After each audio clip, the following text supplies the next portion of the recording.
boys in season 3, they are really stepping up in terms of their chaos and the ridiculousness that is coming along. Like, it's nothing new. Like, we knew how bizarre and out there the show is, but like one of the opening scenes is their version of Ant-Man, some cocaine, and is at one of his parties and shrinks himself down and goes into the urethra of this guy and then sneezes and explodes him. Like, it's really setting up for how dark and how ridiculous this season is getting. And like, I really enjoyed this season. There are a number of things that sort of went wrong with it, but overall, like it was so well done. Like, everything was out there. They really pushed the boundaries of what you'd expect from the superheroes. And it's a nice change from obviously the MCU, which is obviously, they're really trying to go a little bit too family friendly in the MCU, and DC's just disasters of their movies, where this, because it's that TV show and they do get that R rating, I really like how they're really trying to push the boundaries and giving us that dark grittiness that we've wanted in these superhero films. We've got obviously Butcher. I like how Butcher is now really pushing it. He's a little bit more erratic, and obviously because of the death of his wife, he's really sort of becoming more chaotic, and he's like delving into becoming what he really hates, and his experimentation with the temporary V, like him getting powers and just seeing how reckless he really is becoming, and his confrontation with Homelander. Obviously Soldier Boy comes in, so they find Soldier Boy, who's been hinted at a number of times. He's got like the power neglecting sort of ability, which is okay. Like, I understand it, but I like how he doesn't have control over it, and he's got that PSD, and like they can't control him. He's just absolutely wild card, and he's just, when he goes on a rampage, he just goes on a rampage. And then you've got like Homelander. Like, Homelander's performance, like, he's by far the best villain I've seen in a very long time, where Soldier Boy doesn't quite live up to that villain status, but Homelander is miles ahead of any villain that I've ever seen. Like, he's completely deranged and everything's going on.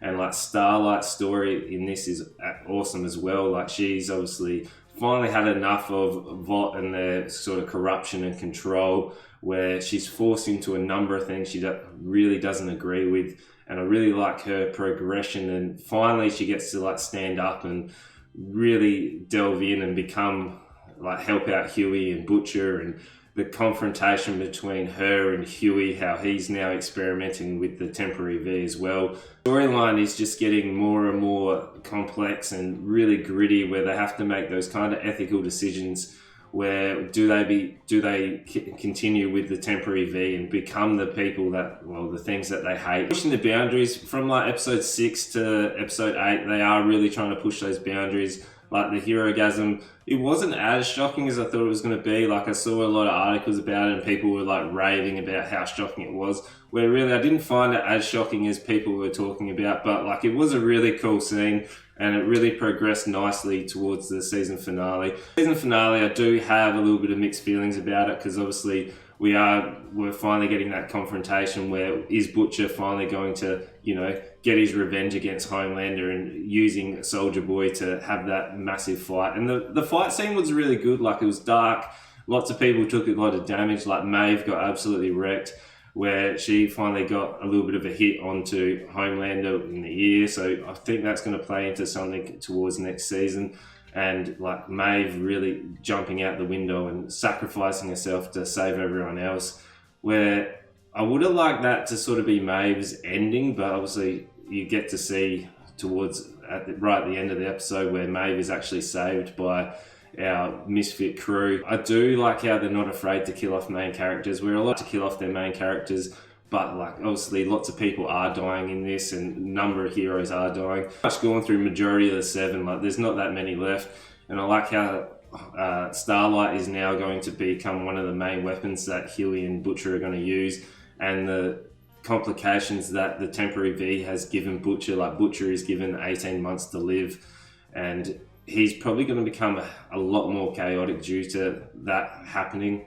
And obviously Huey was able to have his teleportation powers, and it does look like, and Huey have now sort of melded their relationship, which was a little bit rocky from about episode 6 onwards.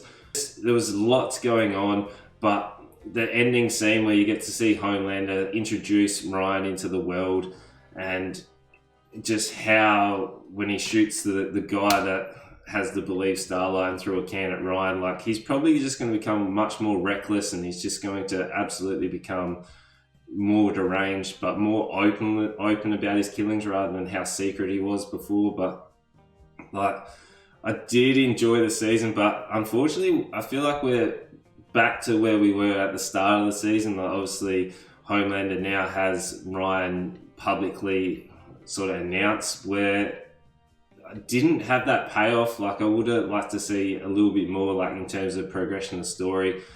But obviously they wanted season 4, and I think it's going to try and step up again just due to how deranged Homelander is, whether it's the stab in the ear that Maeve gave him or Butcher's like time frame. I'm assuming he's probably going to get some like permanent V because he sort of really enjoyed having powers.